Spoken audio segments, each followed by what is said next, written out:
Halo, Assalamualaikum warahmatullahi wabarakatuh. Selamat pagi semuanya. Suara saya jelas nggak? Jelas, Prof. Pagi. Jelas ya? Iya jelas, Jelas, suara dan gambar jelas, Bro. Oke. Jangan lupa nanti ya, tolong di-mute kalau sudah selesai, karena kan biar nanti nggak terganggu oleh Siap. lain. Oke. Ya, jadi terima kasih buat teman-teman yang sudah yang sudah berkenan untuk join di dalam kelas ini. Ini merupakan sebuah kelas yang memang niat saya untuk ngadain pelatihan.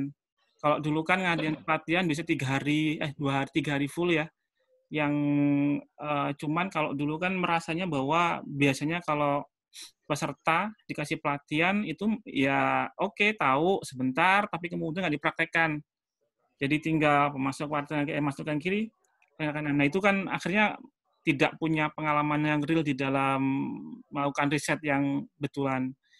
Nah untuk kali ini merupakan satu rangkaian kegiatan yang nggak mungkin selesai cuma sehari, karena targetnya kan nanti ini merupakan satu publikasi sebenarnya kan ya. Jadi ada publikasi yang kemudian keluar dari hasil output dari kegiatan workshop kita kali ini. Jadi nanti mohon bersabar, kita akan punya rangkaian kegiatan yang mungkin cukup panjang, dan nanti saya berharap sebenarnya kita belajar bareng-bareng gitu ya untuk untuk belajar. Nah, untuk saat ini yang jadi fokusnya adalah untuk yang riset kuantitatif terlebih dahulu. Nanti kalau nanti saya sempat lagi kapan-kapan mungkin nanti mau bikin nanti yang lain, cuman kita belum tahu kapan, tergantung nanti waktu saya lagi. Soalnya kalau lagi pas sekarang kan pas lagi WFH kan lagi cukup luang ya, jadi nggak banyak kerjaan di kantor. Nah, kalau nanti pas sudah mulai normal lagi ya, udah mulai sibuk lagi administrasi di kantor, jadi pasti pusing nanti, nggak sempat banyak waktu untuk seperti ini. Nah, untuk yang ini hari pertama ini adalah nanti kita akan sedikit belajar mengenai bagaimana kemudian nanti Bapak Ibu bisa merumuskan sebuah topik penelitian. Jadi nggak muluk-muluk dulu targetnya di siang ini. Ya kita akan nanti bareng-bareng untuk mempelajari atau bersama-sama nanti kalian berdiskusi untuk memilih sebuah topik yang akan diangkat jadi proyek satu semester nanti ya. Semesternya adalah semester dalam artian satu siklus pelatihan ini. Jadi bukan 6 bulan. Capek juga saya kalau 6 bulan suruh masih pelatihan. Saya gempor nanti. Tapi pokoknya jadi kita punya satu rangkaian, saya sih kira-kira mungkin sekitar mungkin bisa selesai mungkin sebulan 2 bulan, tergantung nanti kita kemudian mau seberapa cepat nanti ya untuk larinya gitu ya. Nah nanti di akhir dari nanti diharapkan kemudian setiap kelompok punya satu paper yang siap untuk disubmit. Boleh submit nanti ke conference, boleh ke jurnal. Kalau yang bagus silakan coba ke jurnal. Kalau yang merasa Pak masih belum optimal nanti kemudian ya sudah nggak apa-apa untuk conference yang saja. Tapi saya sih punya harapan nanti Bapak Ibu dari sini kemudian punya sebuah paper yang niatnya sih untuk jurnal, bukan buat conference. Ya, makanya nanti di hari ini kita akan mulai starting dengan memilih topik terlebih dahulu. Karena biasanya kalau saya sebagai reviewer pasti akan lihat dulu topiknya dulu. Kalau topiknya sudah nggak menarik, ya sudah, ini ya nggak usah perlu muluk-muluk untuk ke jurnal, ini cukup di conference saja nantinya. Ya, nah ini sebenarnya adalah satu kegiatan yang saya replikasi dari kuliah saya di anak-anak S1. Jadi kalau anak-anak S1 saya cuma mengajar satu mata kuliah namanya adalah statistik terapan. Itu yang isinya matematika, ya isinya statistik lah gitu ya. Isinya yang pokoknya jelimet, bin bulet buat anak-anak gitu ya. Tapi saya coba kemudian kemas dalam sebuah bentuk riset. Nah, cuman bedanya kalau di anak-anak S1 biasanya nanti topiknya saya memberikan. Jadi di awal itu nanti saya akan prepare banyak topik penelitian. Saya sudah bikin model segala macam, mereka tinggal eksekusi. Nah, cuman dalam pelatihan ini kan nggak mungkin saya seperti ya. Jadi mau saya nanti apa? Ini karena Bapak Ibu adalah dosen yang bisa mikir lebih pinter daripada mahasiswa yang masih baru belajar. Jadi saya nanti berharap Bapak Ibu dari sini selesai materi ini langsung nanti kemudian diskusi untuk mencoba melakukan the same thing yang saya kerjakan buat anak-anak saat di awal. Itu ngapain? Memprepare topik-topik penelitian. Ya. Nah, berhubung ini ada satu kelompok ada 4 orang, nanti berarti setelah ini bisa aja sesi diskusi yang sifatnya lebih personal, boleh keluar dari grup Zoom ini juga apa-apa.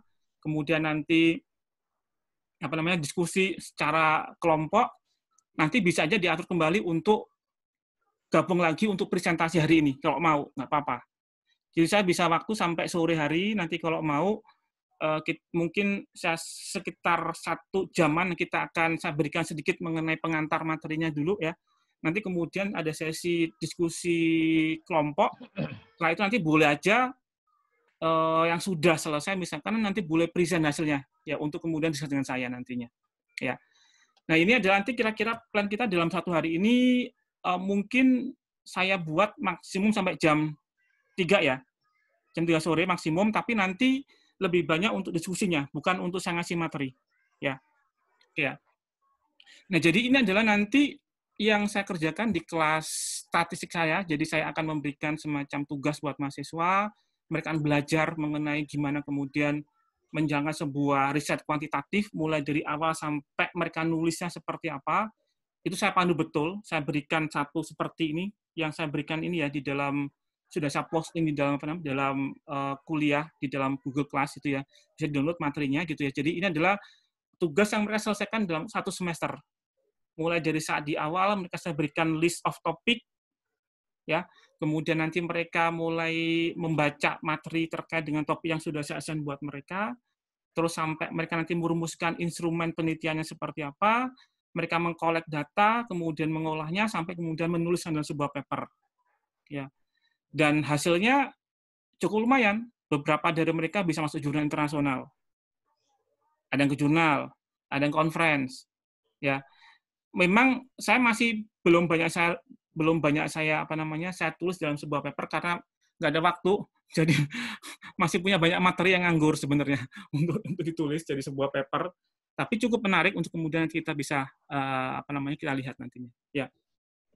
Nah, nanti ini adalah tugas 1 semester kita nanti ini yang nanti akan dikerjakan.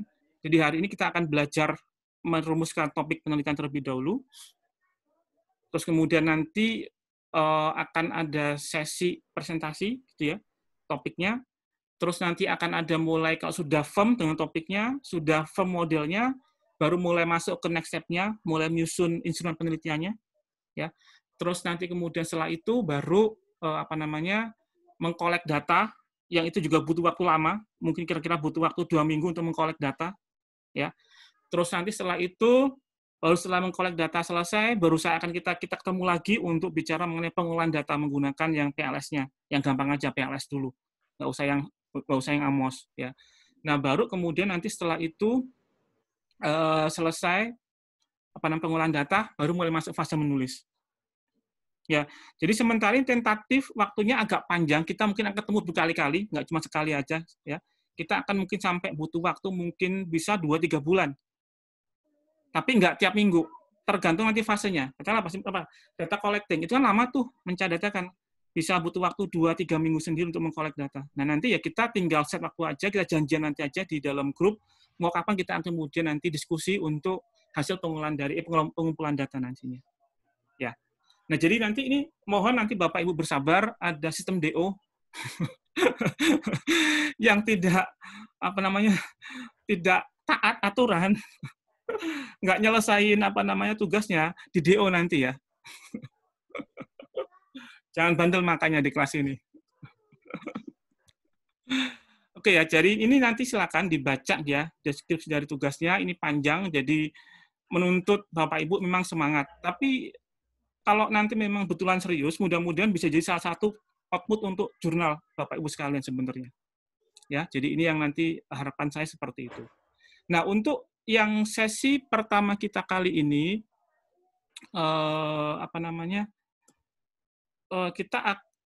sebentar saya. Oh ya, ada pertanyaan nggak sebelum kita lanjut?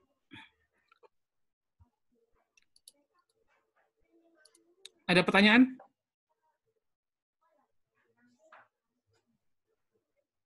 Saya, Prof, mau tanya. Boleh, silakan. Mungkin bisa dijadwalkan, Prof, untuk online-nya mungkin, jadi nanti kita bisa menyiapkan data atau mungkin menyiapkan diri. Terima kasih, Prof. Oke. Untuk jadwal, sementara ini yang bisa saya berikan baru untuk yang paling pertemuan berikutnya kali, Pak, ya. Karena kan kalau kita bicara diskusi topik kan harus cepat, Pak. Jadi paling kalau mau minggu depan kita ada lagi, seperti sama kayak gini aja, hari Jumat jam berapa ini? Jam 10-an berarti ya. Atau lebih pagi boleh, jam 9. Nanti kita akan umumkan di ini, Pak, ya. Diumumkan di apa namanya? Diumumkan di Grup. Di grup. Ya. Ya. Nah, cuman untuk yang lain-lain kan tergantung dari ini, Pak, ya, seperti apa data collecting itu kan panjang. Nah, Ya. nanti saya tanya dulu ke Bapak Ibu sekalian di sini, kira-kira mau berapa lama misalkan waktunya? Mau bisa nggak misalkan butuh waktu 2 minggu untuk mengkolek data? Ya. Kalau misalkan nanti ternyata nggak sanggup, Pak, ya sudah, terpaksa kita mungkin agak panjangkan waktunya untuk sampai kita ke fase berikutnya nanti. Ya. Oke. Jadi Ya, mohon terima kasih, Prof. ya, jadi mohon bersabar, ini bukan workshop yang apa ya? Workshop yang kita ketemu sekali selesai, tapi karena memang satu rangkaian karena pengen ada sebuah pengalaman yang betulan ya, dimulai dari awal sampai akhir memang butuh waktu agak lama untuk prosesnya. Oke? Oke, makasih. Ya. Ada lagi yang lain? Prof, mau nanya, Iya, boleh. jadi nanti topik ini bebas ya untuk setiap kelompok. Kan kalau di panduannya topik tuh sudah disiapkan sama Pak Nizar. Nah, kalau di sini berarti semuanya dibebaskan, termasuk sama modelnya juga ya? Iya, jadi nanti paling, jadi gini, karena kalian dosen ya, bukan mahasiswa lagi kan ya. Kalau mahasiswa aku masih mau nyiapin. Tapi kalau dosen, kalau tak siapin, nanti kalian nggak belajar. Siap. Jadi nanti saya ajarin caranya, gitu ya. Terus kalau butuh untuk akses, saya bisa berikan akun saya di Elsevier. Saya punya soalnya akun di Elsevier karena sebagai reviewer, jadi kan masih punya akun untuk bisa akses semua papernya di Elsevier ya, di Sandarek ya. Jadi kalau mau nanti bisa saya berikan, tapi nggak boleh di-share ya. Itu soalnya ada akun untuk reviewer juga soalnya. Nanti kalian masuk ke sana terus ganti-ganti apa namanya hasil review saya, wah, Keterima semua. terima semua. Nggak ada review lagi. Dan termasuk sebagai editor soalnya di sana kan, jadi nanti kalian bisa menerima saya reject harusnya. Oke. Jadi nanti kalau mau habis ini saya pandu untuk memilih nanti saya berikan nanti contoh cara untuk membangun modelnya ya. Tapi sabar dulu, oke? Sip, Pak. Makasih, Ya. Pak. Yang lain ada lagi?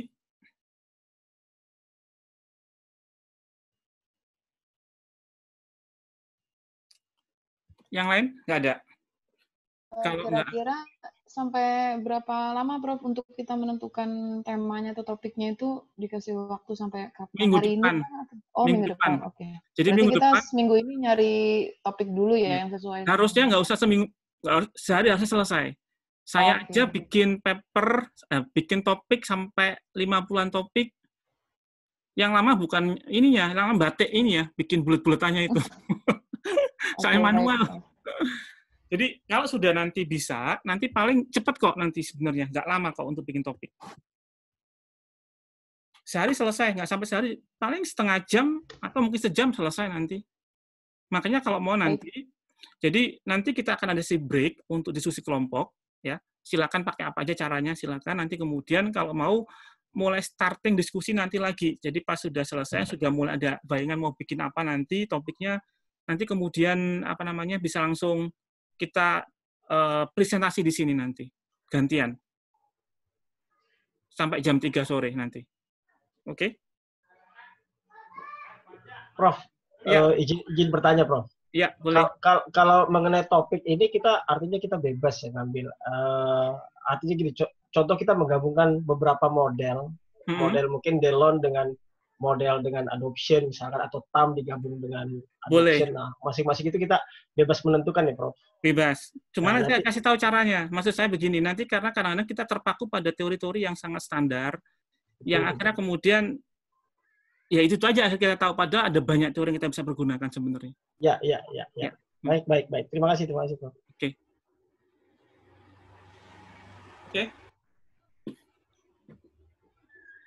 Ada lagi yang lain?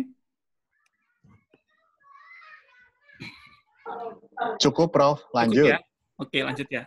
Oke, kalau nggak ada pertanyaan, nah saya stop share dulu yang tadi tugasnya. Soal tugas nanti clear ya, jadi mau nanti siap-siap untuk mulai nyiapin topik ya. Nah, sebelum kita ke arah topik, saya mau share dulu satu materi sedikit aja dulu mengenai, sebentar. Saya share dulu.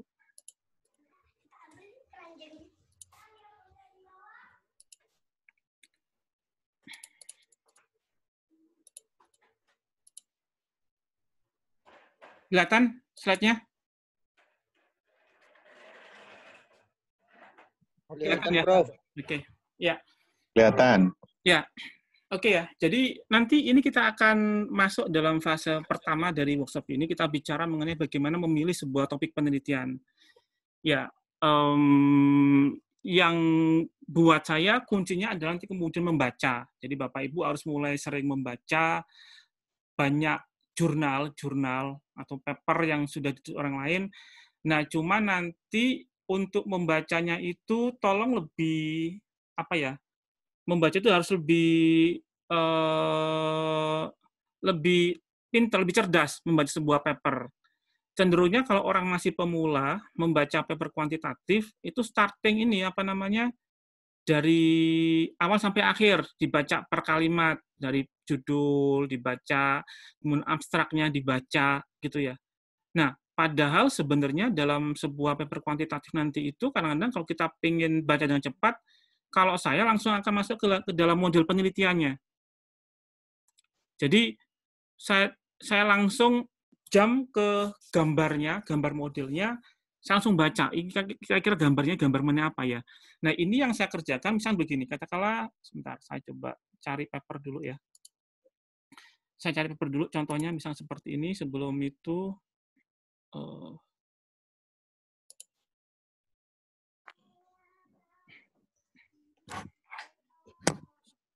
kuliah.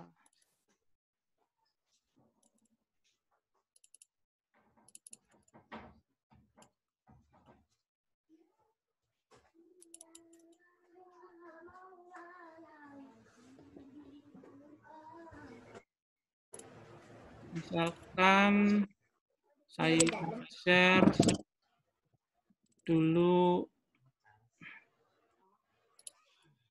ya.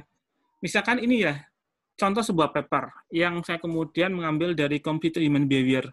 Ini kan sebuah paper yang jurnal cukup bagus ya. Jurnal ada level peringkat 1 kalau di bidang AS, ini termasuk yang peringkatnya kalau nggak salah ini di rating ada rating 3. 3 itu dari 4. Yang terakhir adalah 4. Itu SPMS Quarterly dan yang nomor 3-nya. Ya.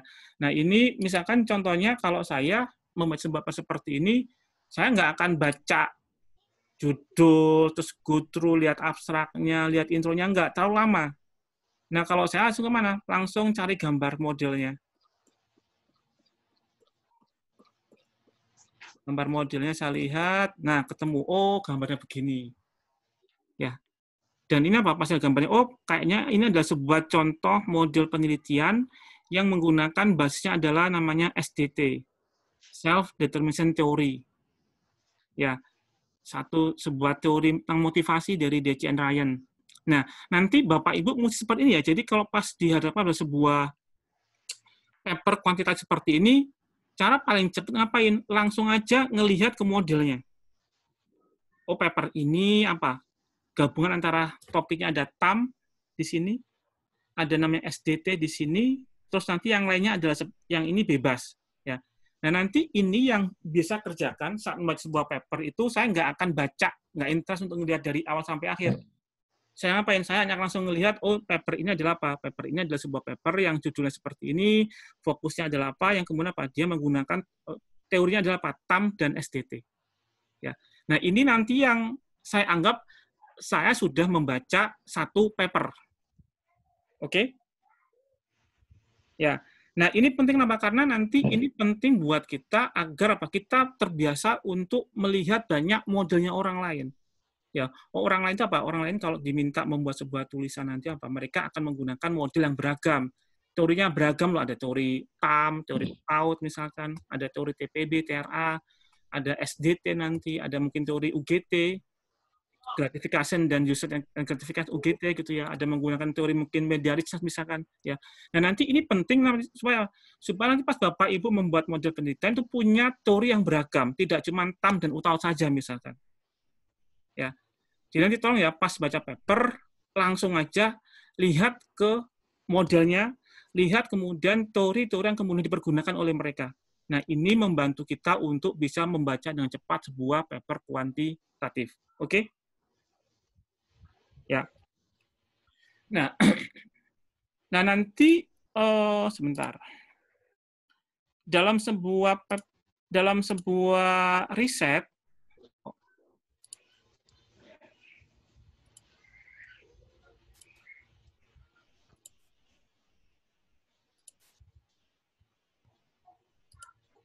ya, dalam sebuah riset nanti kan kita bicara mengenai sebuah fenomena.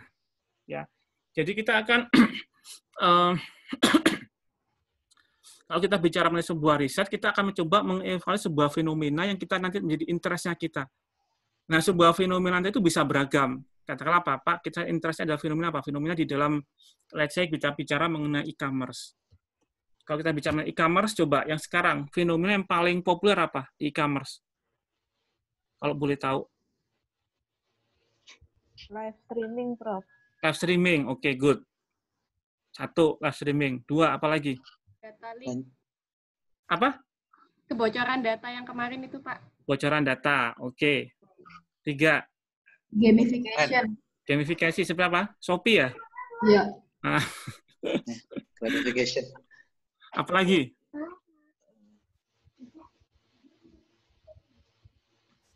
Apalagi? Ada yang mau cerita? Belanja berkelanjutan, Bro. Apa? Belanja berkelanjutan. Apakah Ya. akan menggunakan itu terus atau akan pindah ke belanja yang non virtual? Iya. Nah, cuma nanti tolong mulai ini ya, Bapak Ibu ya, mulai pinter-pinter untuk melihat fenomena yang apa yang ada di dalam sebuah topik tertentu. Kayak tadi Pak, siapa bicara mengenai e-commerce system. Lagi apa sih yang lagi happening saat ini? Kenapa? Karena itulah jadi interest banyak orang saat ini. Lihat siapa? Kita bicara mengenai apa? Sekarang Pak, orang belanja pakai apa? Live streaming. Penting nggak? Penting banget. Kenapa? Karena sekarang semua orang nanti apa? Pasti ke arah sana. Cara-cara belanja konvensional, cuma apa? Sekedar apa namanya? Lihat katalog, terus kemudian nanti dipilih. Itu kan udah kuno banget ya. Maksud saya udah masih ada yang tertarik, tapi apa? Orang nanti apa? Maunya dapat ide yang fresh. Ya. Nah, nanti kalau kita bicara mengenai sebuah studi kuantitatif, kita kan dapat bicara mengenai sebuah fenomena sosial yang muncul yang kita akan evaluasi nanti. Kita apa? Akan diminta untuk menjelaskan kenapa sebuah fenomena itu terjadi. Ya. Nah, makanya kuncinya nanti apa? Di dalam sebuah riset apa biasanya ngapain? Saya akan mengevaluasi fenomena yang dapat trennya orang saat ini. Kenapa? Karena saat itulah belum banyak orang yang mungkin apa? Riset di sana. Peluang kita nanti apa? Untuk bisa merumuskan sebuah kontribusi, sebuah novelty itu jadi tinggi. Ya, jadi makanya apa? Kuncinya adalah apa? Bapak, Ibu harus mulai pinter-pinter untuk memotret fenomena apa yang lagi in saat ini. Kalau kita yang masih udah tua-tua seperti ini, gimana? Tanya sama anak. Yang anak milenial, lo pada ngapain sih kalau di e-commerce saat ini? Kenapa? Karena mungkin mereka lebih tahu, lebih up to date, nggak kayak kita yang caranya masih cara-cara konvensional semua. Kalau mereka kenapa sudah mulai sangat advance tuh kalau belanja kan, maunya beragam. Nah nanti apa? Tolong dalam nanti riset ini, Bapak Ibu mulai tadi ya memotret fenomena apa yang kemudian paling orang sedang populer saat ini. Apa tadi kata e-commerce apa? E-commerce kalau saya tahunya apa sekarang ini orang lagi apa? Demen nyiram bunga kayak di apa di Shopee ya. Shopee itu kan gitu tuh, ada apa nyiram tanaman, dapat apa poin itu kan sebuah fenomena menarik tuh sebenarnya kan. Kenapa? Karena itu masih fresh banget, masih baru banget. Riset cara mungkin belum banyak. Ya, apalagi tadi live streaming juga mulai banyak. Itu kita bicara mengenai sebuah e-commerce system. Bicara pakai kebocoran data mungkin nggak, mungkin aja juga boleh nggak boleh. Ya. Coba lagi, sosial media, apa yang menarik sekarang?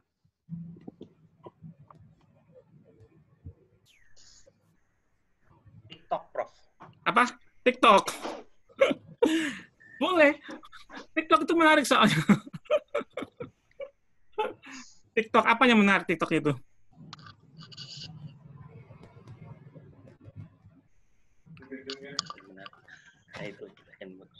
Coba sekarang apa sosial media yang menarik? Bapak Ibu mulai ini ya, yang tua-tua. Konten Instagram, Prof. Drakor, Prof. Collab Drakor. bareng, Prof. Drakor di sharing di media sosial sekarang, Prof.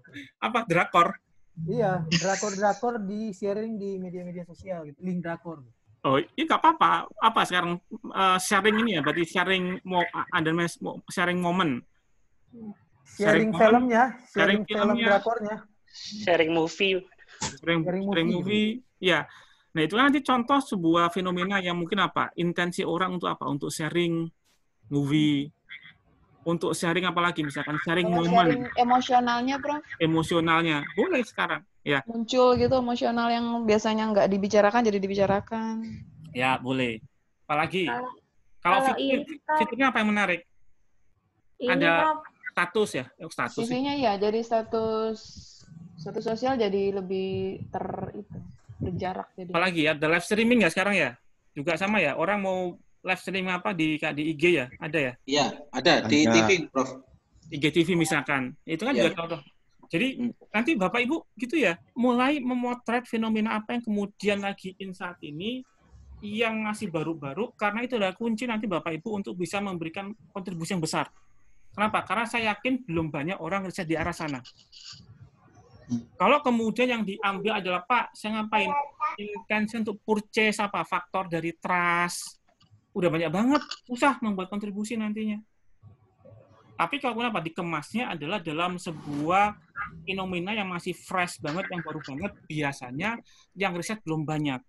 Nah, yang kalau udah seperti itu, si editor karena apa?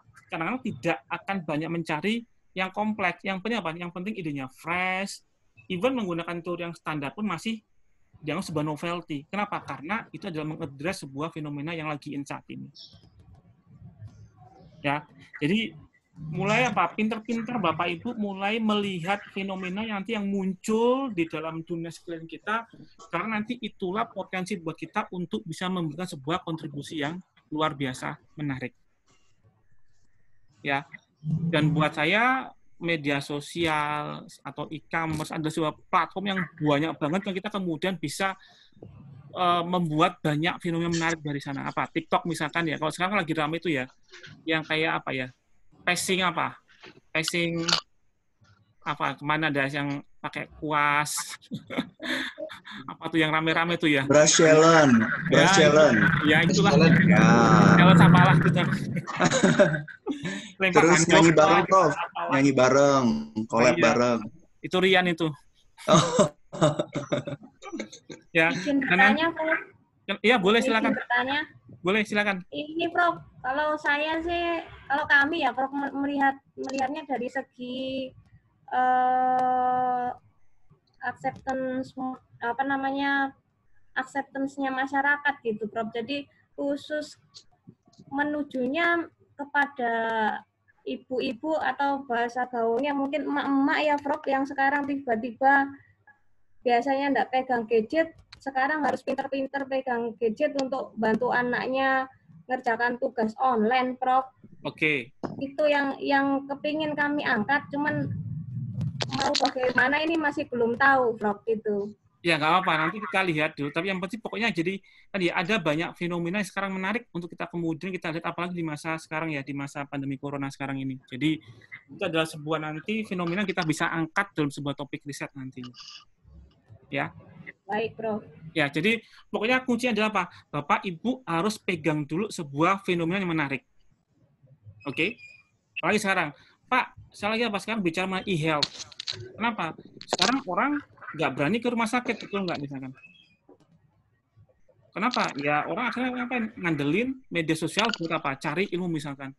Ini apa? Saya akan bicara apa? Adopsi informasi kesehatan di sosial media, salah satunya misalkan. Itu juga sebuah topik yang menarik. Ya.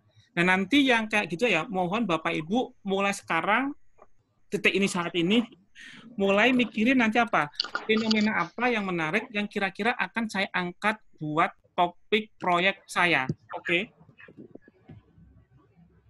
Sepakat? Siap. Sepakat. Ya, jadi Bapak Ibu mulai sekarang detik ini juga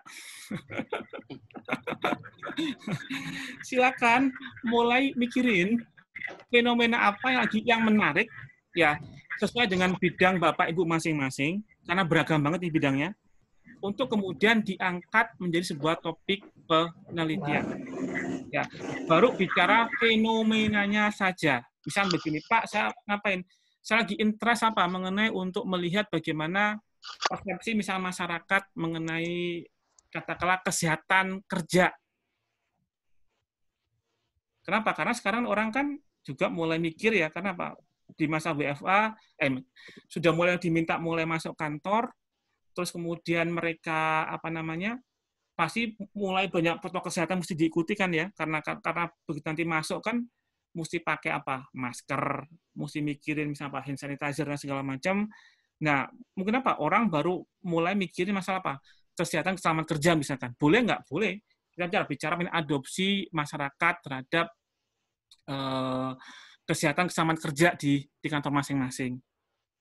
Jadi kita ngapain memotret fenomena masyarakat untuk ngapain mengadopsi informasi kesehatan untuk apa? Kesehatan kerja misalkan, boleh nggak? Boleh. Ya. Nah, nanti itu yang saya harapkan nanti ini ya, Bapak Ibu mulai mikirin saat ini. Sebuah fenomena sosial yang kita akan evaluasi. Ya. Yang nantinya kalau kita biasa sebuah kuantitatif, nantinya apa? Saya akan coba modelkan fenomena itu melalui sebuah model teori yang menggunakan basisnya adalah numerik atau matematika. Nah, ini adalah namanya sebuah riset kuantitatif nantinya. Ya. Bentar, kok nggak mau di next ya? Oh. Oke ya. Izin, Prof, boleh bertanya? Boleh. Ya, Pak, semisal ada satu kelompok kita punya beberapa ide, Pak. Ada tips nggak, Pak, untuk menentukan ide yang sebaiknya dipilih yang mana, Pak? Misalnya, apakah dari yang kira-kira paling realistis untuk pengambilan datanya, ataukah yang kira-kira yang paling happening, atau yang gimana, Pak? Ya, nanti jadi gini, sebenarnya saya sih tidak. Nanti satu kelompok sebenarnya boleh kemudian mengerjakan lebih dari satu paper. Artinya kalau misal merasa, Pak, kita juga pengen dong, Pak, masing-masing punya first author ya. Daripada rebutan first author nanti, kalau kemudian nanti punya banyak ide, nggak apa-apa. Kenapa? Karena nanti satu fenomena itu kemudian bisa dibuat banyak topik sebenarnya. Nanti saya ajarin gimana caranya, ya. Jadi pecah topik. Untuk fenomena yang sama, kita kemudian dekati dari banyak teori yang ada nanti. Sementara pokoknya gini. Jadi satu kelompok nanti itu boleh membuat lebih dari satu topik, ya. Kalau memang nanti pengen masing-masing punya first author sendiri. Tapi kalau merasa, Pak, nanti nggak sanggup, Pak, sendiri ngerjainnya, ya sudah. Kalau gitu ya terpaksa nanti satu kelompok satu topik aja. Oke ya. Ya. Nah, nanti untuk masalah mana yang kemudian akan dikerjakan, kalau saya pertimbangan pertama masalah adalah visibilitas dari sisi data. Jadi, kita mesti nanti mikirin manakah topik yang paling gampang untuk dikolek datanya. Kenapa? Karena perhatikan kita cuma punya waktu time frame yang terbatas. Ya.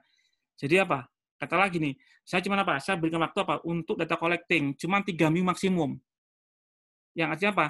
Mesti dicari topik yang gampang untuk diperoleh datanya. Misalnya apa? Katakanlah misalkan, Pak, saya mengambil topiknya adalah apa? Mengenai e-commerce. Gampang nggak itu? Gampang. Kenapa? Karena e-commerce apa? Semua orang jadi narasumber, semua jadi respon bisa. Ya. Beda kalau kita bicara mengenai, Pak, nanti apa? Respondennya adalah organisasi. Nah, itu berat. Kenapa? Karena kita mesti tahu siapa kontak tiap organisasi. Nah, nanti ini yang jadi bahan pertimbangan buat saya untuk menentukan topik mana yang kemudian akan saya pilih. Usahakan nanti apa? Dicari topik yang secara responnya itu visible untuk dijangkau. Ya. Nah, kalau bisa apa? Pengguna sosial media, pengguna e-commerce, pengguna e-learning, kan gampang tuh. Pengguna e-government. Kenapa? Karena semua orang hampir jadi responden di sana. Ya. Nah, nanti topik seperti itulah yang kalau buat saya adalah cara riset yang paling murah meriah, nggak banyak duitnya keluarnya. Dan banyak publikasinya. Oke? Ya. Tanya, Ya, Prof. Ya, boleh silakan, Pak. Ya, Apa, Pak? ya. Misalkan, iya Pak. Misalkan gini, kita kan satu kelompok nih, ada beberapa yang kita mau mau expose gitu. Nah itu mungkin kita belum tahu nih untuk mengkolek datanya itu bagaimana gitu ya. Nah itu mungkin bisa disarankan nggak untuk Prof untuk misalkan nanti kita punya ide, ada 6 ide nih gitu kan, kemudian nanti bisa direview sama Prof, bisa nggak Prof gitu. Jadi nanti kita bisa ya, jadi gini, kita akan mungkin materi nggak banyak ya, sebenarnya kan hari ini kan ya. Nanti siang kan ada sesi untuk diskusi tuh. Nah, kalau bisa nanti yang sudah siap dengan ide liarnya, bisa disampaikan lewat di-share lewat sini, gantian aja untuk diskusi nanti. Kita akan kritisi masing-masing. Oke, ya. Jadi nanti bisa dipilihkan atau diarahkan gitu, Pak. Iya, nanti bisa diskusi nanti dari sana. Akan dipilihkan mana yang kira-kira paling ideal untuk dilakukan. Gitu, ya. Terima kasih, Prof. Oke. Ada lagi yang lain?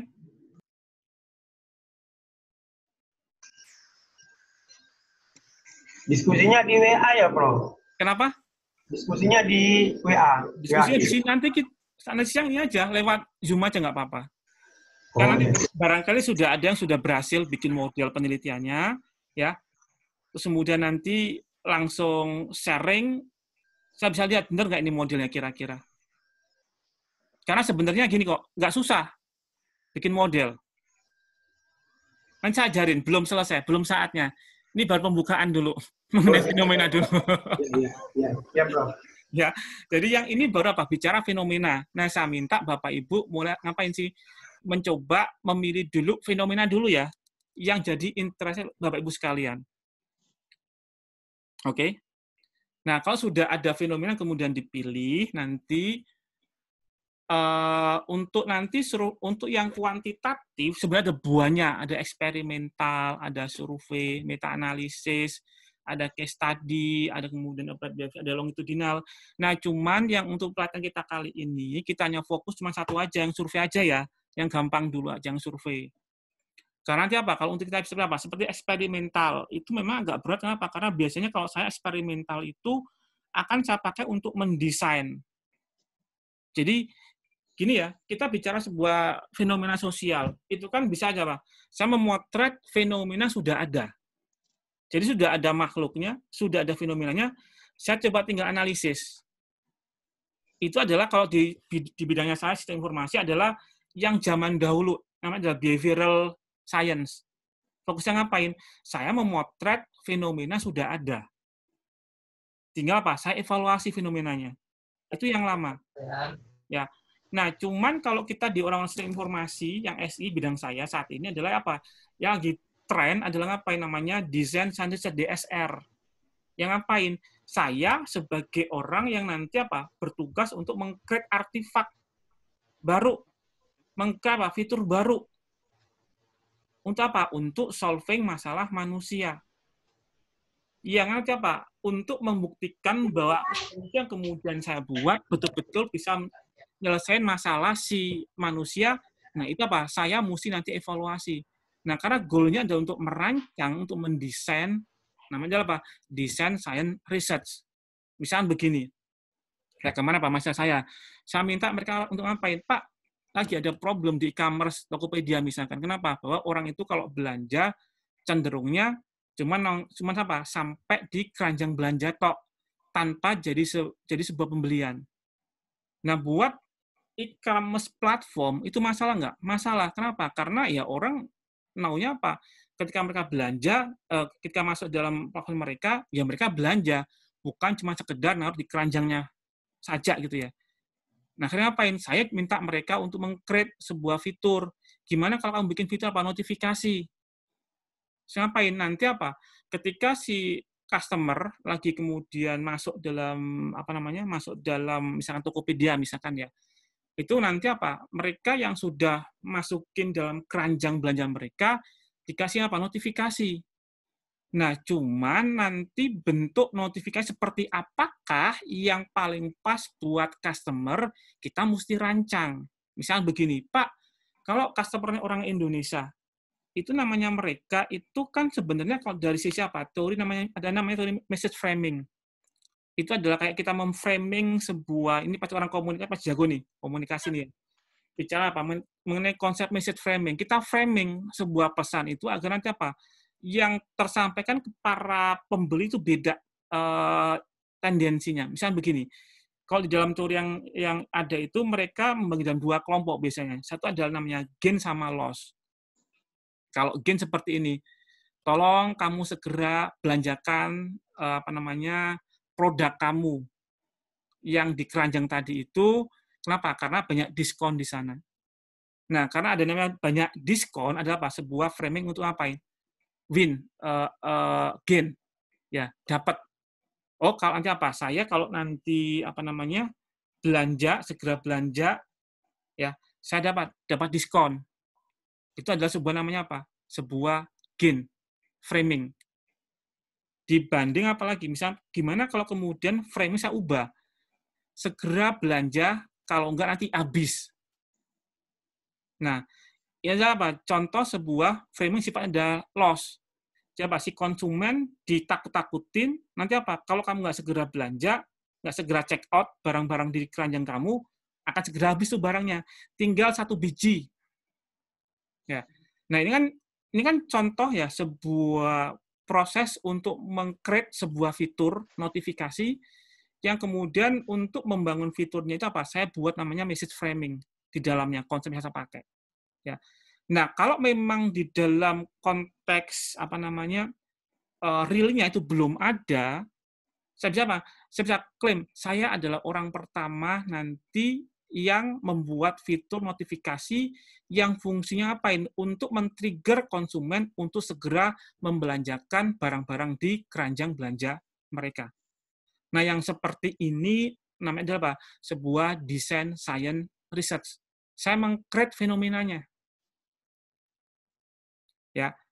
Nah, yang seperti itu nanti apa? Biasanya membutuhkan namanya experimental research. Ya. Nah, cuman untuk yang itu nggak saya ajarin dulu saat ini karena nggak cukup. Jadi kita akan fokus mengevaluasi fenomena yang sudah ada saja ya, yang lebih ke ke behavioral science. Karena kalau buat DSR agak kompleks prosesnya nanti, lama. Lebih lama siklus untuk nanti meng-create risetnya nanti. Oke? Ya, jadi cuman nanti kalau buat Bapak Ibu yang mau S3 kalau yang mau SI misalkan, DSR adalah pilihan yang paling enak saat ini. Kenapa? Karena kita diminta meng-create sebuah fitur yang baru dan itu konteks untuk ilkomnya kena banget. Ya, kita membuat sebuah fitur IT, fitur software yang penting yang nanti kemudian itu akan kita bisa buktikan bahwa fitur itu betul-betul bisa men-solve masalah si manusia, ya. Nah, ini adalah nanti tipe-tipe riset yang sering nanti orang kerjakan di kuantitatif, ya. Nah, nanti silakan dilihat lagi ya datanya bisa bisa kualitatif, nanti ada namanya diisi sama continue. Nah, tolong yang penting nanti untuk yang kuantitatif nanti itu Bapak Ibu mesti hati-hati ya. Kenapa? Karena tidak semua data itu kemudian bisa diolah dengan menggunakan tool statistik sembarangan. Misalkan nanti seperti kita bicara min. Kalau min atau rataan, itu boleh nggak untuk data yang ordinal? Atau nominal?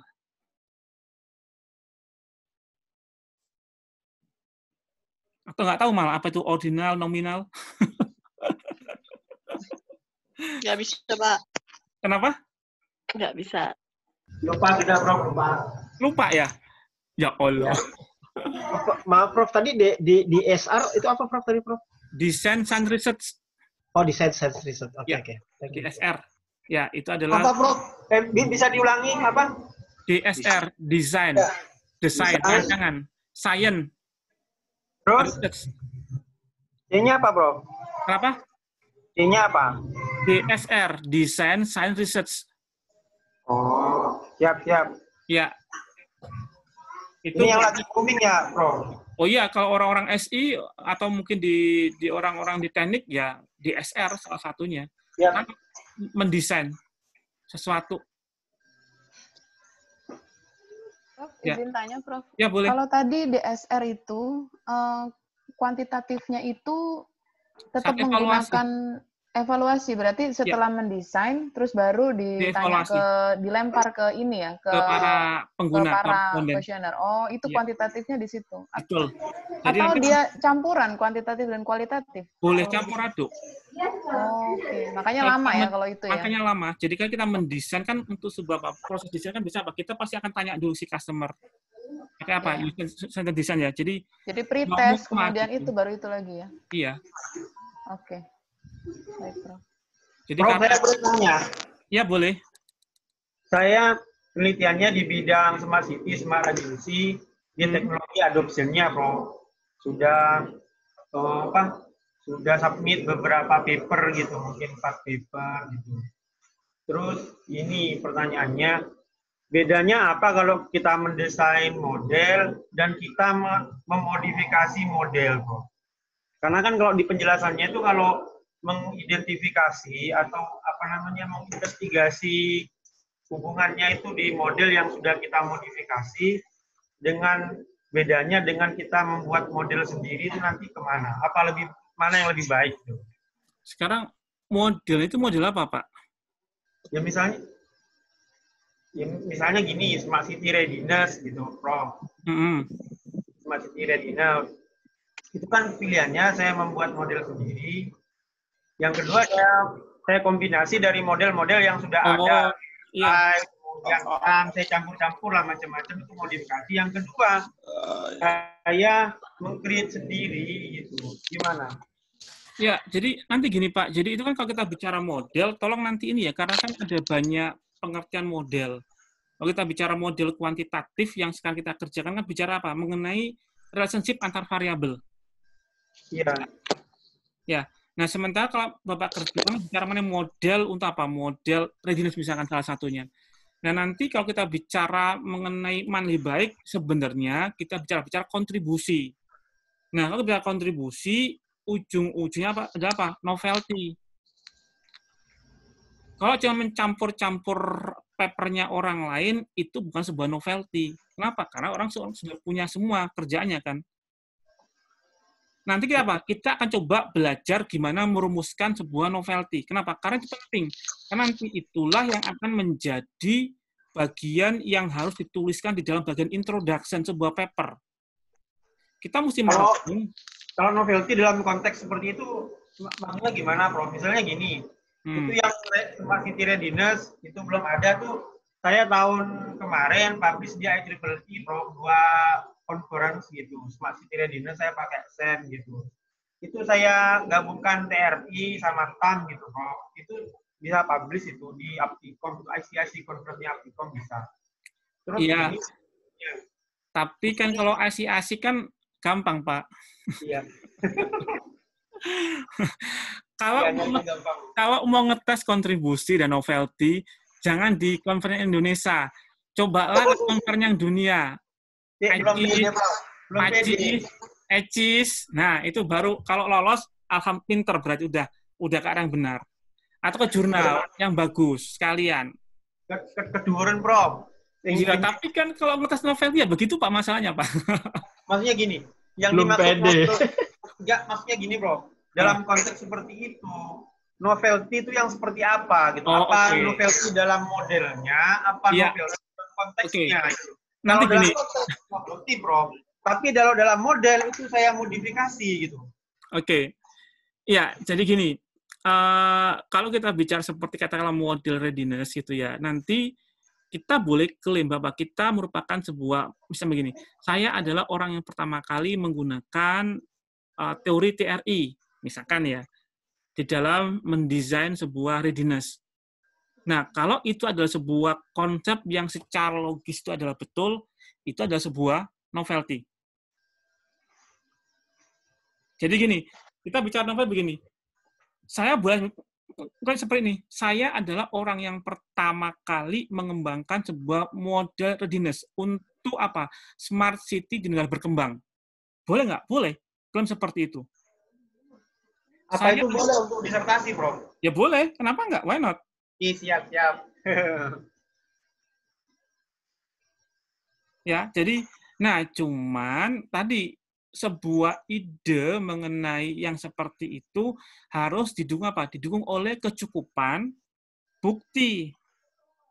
Kenapa? Misal begini, saya juga pernah membuat model smart city readiness buat bimbingan saya yang masuk ke PACIS waktu itu.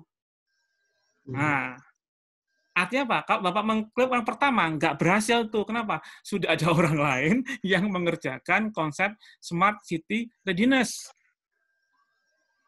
Oh, siap. Gitu ya. Jadi nanti apa? Ketika Bapak mengklaim sebuah novelty, si reviewer biasanya ngapain? Dia akan searching juga. Ya, dicek. Oh, dia apa? Dia mengklaim orang pertama. Lah ini ada orang lain kok yang pernah membuatnya. Kenapa? Klaimnya gagal. Tapi mungkin Prof, mohon maaf Prof. Ya. Tapi mungkin masalahnya kan yang Pak Aang tadi diskusikan smart city dengan readiness-nya itu mungkin bentuk model adaptasinya yang berbeda. Ya, mungkin makanya. Iya, Bang, memang saya modifikasi. Nah, modifikasi gitu mungkin berbeda. Jadi nggak bisa juga, mungkin Prof satu bikin yang smart city readiness dengan adaptasi apa, Pak Aang bikin dengan adaptasi. Apakah itu bisa dijadikan sebagai novelty-nya Pak Aang atau novelty-nya Pak Nizar gitu?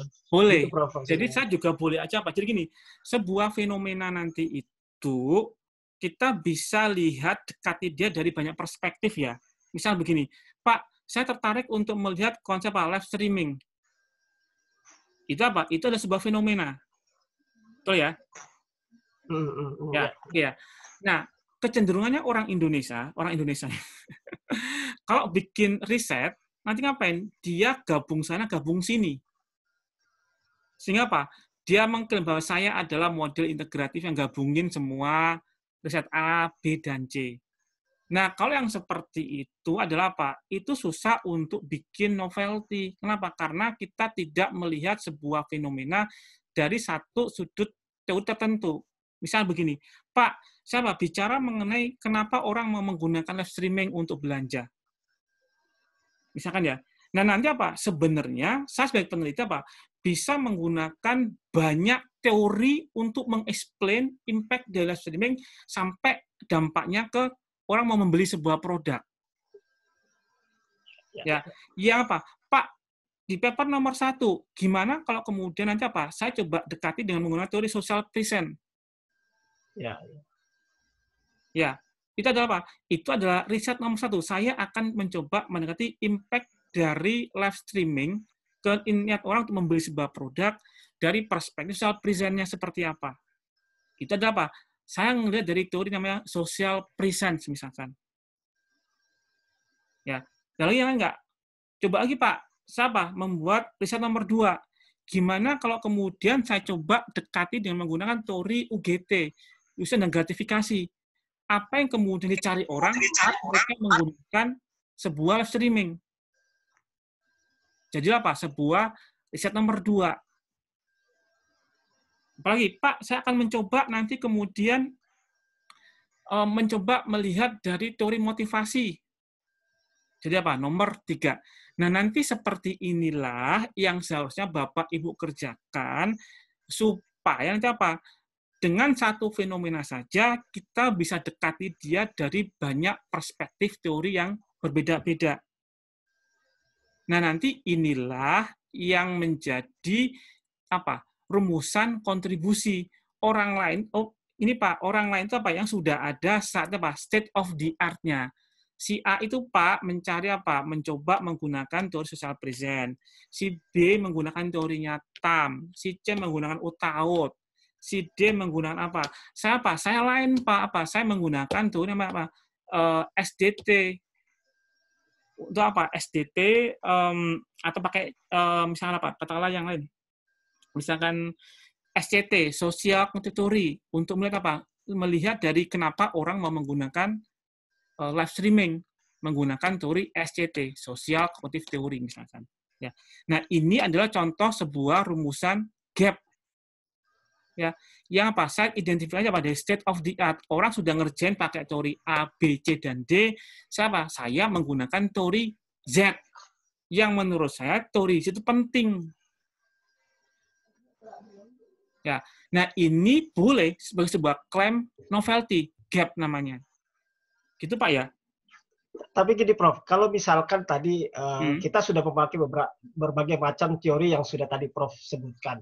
Nah, apakah indikator yang nanti akan kita tentukan harus merefer ke variabel-variabel yang sudah ada di teori tersebut, Prof? Kalau namanya kita bikin indikator, itu nanti kan sudah masuk nanti itu Pak, nanti di ujung Pak ya, kita kan belum masuk sampai indikator Pak ya. Nanti kalau indikator itu sebenarnya boleh kita modifikasi. Oh ya, baik. Ya, jadi nanti membuat indikator kita nanti belum masuk Pak ya. Kita baru apa? Hari ini kita baru bicara mengenai topik dulu Pak ya. Belum bicara indikator. Indikator nanti. Ya, Prof, tolong cepat. Mohon maaf, Prof. Mohon maaf. Mau tanya ini, saya masih bingung. Misalnya gini, apa bedanya ya riset contribution, riset novelty, sama riset originality? Itu di mana ditekannya? Biasanya kalau kita nanti membuat sebuah paper, kita nggak akan pecah langsung satu aja. Yang penting apa? Saya nanti mengidentifikasi gap. Ya. Nah, untuk tahu gap-nya tadi. Apa riset gap itu sama dengan riset problem? Nanti itu akan ngedrive problem. Jadi gini, startingnya adalah bicara apa? State of the art. Apa yang sudah orang lain kerjakan. Ya, kayak tadi ya. Saya bicara fenomena mengenai live streaming. Ada 10 penelitian yang menggunakan apa? Si nomor 1 pakai teori A, terus teori B, teori C, teori D, teori F, GH, misalkan ya. Nah, terus apa? Terus setelah itu, saya masih lihat apa? Peluang bahwa ada teori Z yang belum pernah orang pergunakan, yang apa? Menurut literatur, teori Z ada teori yang penting. Nah, nanti apa? Dari state of the art tadi itu apa? Kita lihat apa? Bolong. Ternyata apa di dalam literatur itu belum ada satupun penelitian di live streaming itu yang menggunakan teori Z. Nah, kita bisa klaim itu sebagai sebuah gap. Ya, apalagi kayak tadi, Pak, saya adalah orang pertama kali di Indonesia yang memodelkan mengenai tadi penelitian apa? Mengenai smart city readiness. Boleh nggak? Boleh. Itu sebuah gap. Ya, jadi kalau Bapak Ibu lihat papernya orang-orang, kadang-kadang gap itu simple. Yang belum pernah orang kerjakan, jadi sebuah gap. Sebuah teori yang belum pernah dipakai, jadi sebuah gap. Kayak begini, kita bicara teori UTAUT, itu banyak nggak? Banget. Banyak banget. Wow, banyak banget. Tapi apa? Kenapa? Belum pernah ada orang menerapkan UTAUT di konteksnya untuk misalkan pembelian produk-produk green. Itu sebuah gap. Iya sih, betul. Ya. Jadi Bapak Ibu itu nanti mesti mulai belajar untuk merumuskan gap penelitian. Karena itulah kunci untuk apain? Untuk menentukan di mana kontribusinya kita sebenarnya. Nah, mikirnya gap, nggak usah muluk-muluk. Yang simpel aja tadi. Konteksnya apa? Di sebuah negara tertentu, atau apa? Di negara berkembang versus negara yang kemudian negara maju misalkan. Selama ini sebagian besar studinya adalah di negara-negara maju. Belum pernah ada penelitian negara berkembang. Itu sebuah gap.